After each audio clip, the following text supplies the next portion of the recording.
शांति। 23 जून 2021 की मुरली है। बाबा ने कहा, मीठे बच्चे, याद से आत्मा का किचड़ा निकालते जाओ। आत्मा जब बिल्कुल पावन बने तब घर चल सके।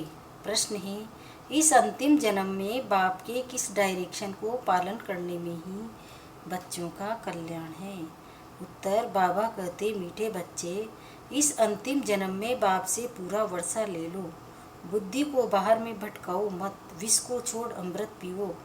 इस अंतिम जन्म में ही तुम्हें 63 जन्मों की आदत मिटानी है। इसलिए रात दिन मेहनत कर देई अभिमानी बनो। ओम शांति। शांति धाम विश्रामपुरी है। इस दुनिया से सब थके हुए हैं, चाहते हैं कि हम अपने सुख धाम में जाएं। ये दुनिया अच्छी नहीं लगती। स्वर्ग को देखते हैं तो नरक से दिल कैसे लगे। कहते हैं, बाबा जल्दी करो, इस दुख धाम से ले चलो। बाप भी समझाते हैं, ये तो छी दुनिया है। इनका नाम ही है डेविल वर्ड नरक। ये कोई अच्छा अक्षर है क्या? कहाँ डीटी वर्ड, कहाँ डेविल वर्ड। इस डेविल वर्ड में सब तंग हो गए हैं, परंतु वापिस कोई जा नहीं सकते। तमो प्रधानता की खाद पड़ी हुई है, वह खाद आत्मा से निकले, उसके लिए पुरुषार्थ कर रहे हैं। जो अच्छे पुरुषार्थी है उनकी अवस्था पिछाड़ी में अच्छी हो जाएगी। ये पुरानी दुनिया खलास हो जाएगी। अब तो बाकी थोड़े रोज है। जब तक बाप आकर वापिस न ले जाए तब तक कोई वापिस जा नहीं सकते। दुनिया में दुख है ना, घर में भी कोई न कोई दुख रहता है। तुम बच्चों के दिल में है बाबा अब हमें दुखों से छुड़ाने आए हैं। जो अच्छे निश्चय बुद्धि है वह बाप की याद को अच्छी कभी भूलते नहीं। उनको कहा ही जाता है सर्व का दुख हरता। बच्चे ही पहचानते हैं। अगर सब पहचान ले तो फिर इतने सब मनुष्य कहाँ आकर बैठे।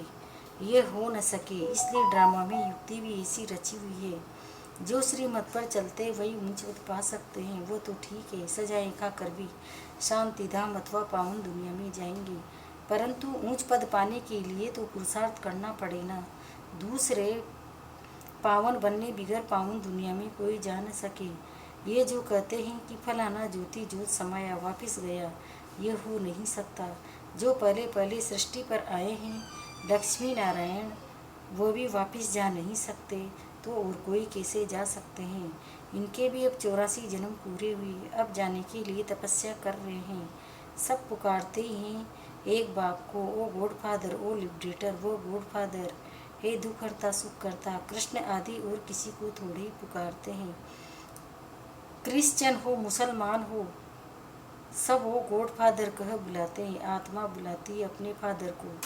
फादर कहते हैं तब है जब समझते हैं हम आत्मा है। आत्मा भी कोई चीज़ है ना। आत्मा कोई बड़ी चीज़ नहीं है, वो तो स्टार है और अति सूक्ष्म है। जैसे बाबा है वैसे ही आत्मा का स्वरूप है। अब तुम बाप की महिमा करते हो, वह सच्चित्त है, ज्ञान का सागर, आनंद का सागर है। तुम्हारी आत्मा भी उनके समान बनती है। तुम्हारी बुद्धि में अब सारे सृष्टि के आदि मध्य अंत का ज्ञान आ गया है और कोई मनुष्य मात्र में ये ज्ञान नहीं है। सारा भारत, सारी विलायत ढूंढ लो, कोई भी पता नहीं। आत्मा 84 जन्मों का पाठ बजाती है। 84 लाख तो इम्पॉसिबल है। 84 लाख जन्मों का तो कोई वर्णन ही न कर सके। बाप कहते हैं तुम अपने जन्मों को नहीं जानते हो, हम सुनाते हैं। वह सब सुनते हुए भी पत्थर बुद्धि समझते नहीं कि 84 लाख जन्म हो तो कोई सुना ही कैसे सकते हैं।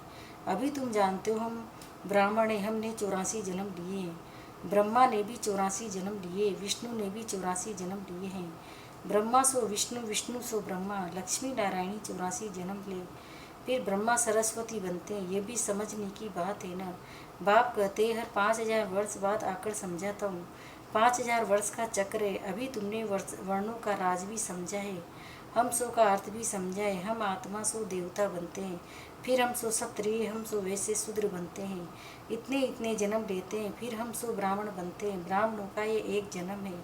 ये है तुम्हारे हीरे जैसा जन्म। बाप कहते हैं ये तुम्हारा उत्तम शरीर है, इससे तुम स्वर्ग का वर्षा पा सकते हो। इसलिए अब और कोई तरफ भटको मत, ज्ञान अमृत पियो। समझ में भी आता है बरोबर 84 जन्म लेते हैं। तुम पहले सतयुग में सतो प्रधान थे, फिर सतो बने, फिर चांदी की खाद पड़ी, एकदम पूरा हिसाब बताते हैं। अब गवर्नमेंट भी कहती है सोने में खाद अलाए मिलाओ, 14 कैरेट सोना पहनो, सोने में खाद डालना। ये भारतवासी अब शगुन समझते हैं। शादी कराते हैं तो एकदम सच्चा सोना पहनते हैं। सोने पर भी भारतवासियों का बहुत प्यार है। क्यों? भारत की बात मत पूछो, सतयुग में तो सोने के महल थे, सोने की ईंटें थी। जैसे यहाँ ईंटों की ढेरी लगी रहती है, वहाँ सोने चांदी की ढेरी रहती है। माया मच्छंदर का खेल दिखाते उसने सोने की ईंटें देखी, सोचा ले जाता हूँ। नीचे उतरा तो देखा कुछ भी नहीं है, कुछ न कुछ बात लगती है।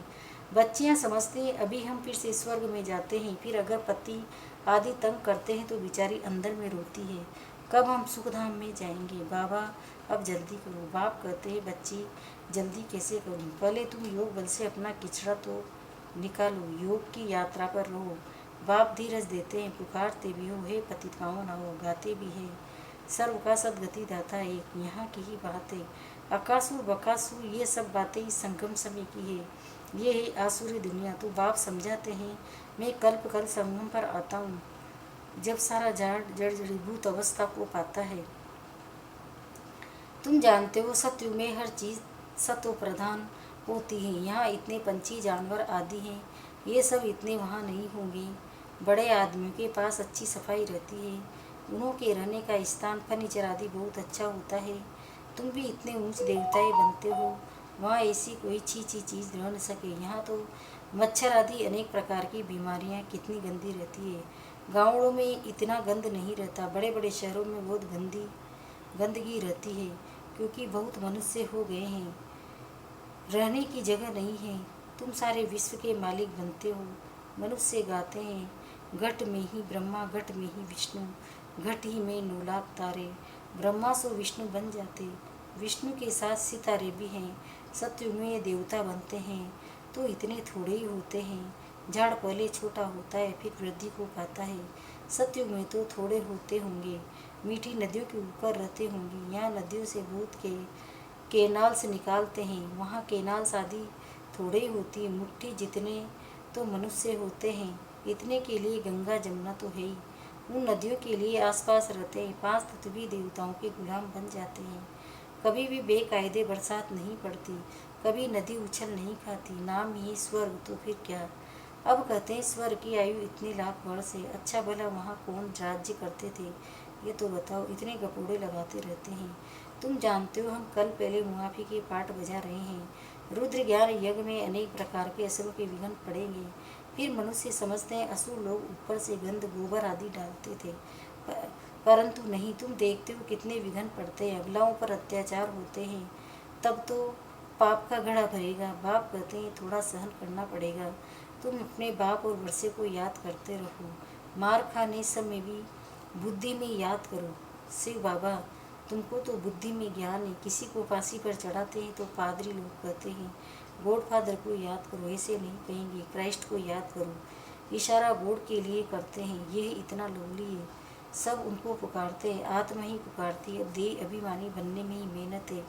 63 जन्म तुम देह अभिमानी में रहे हो, अभी एक जन्म में वो आधा कल्प की आदत मिटानी है। तुम जानते हो देह अभिमानी बनने से हम स्वर्ग के मालिक बन जाएंगे।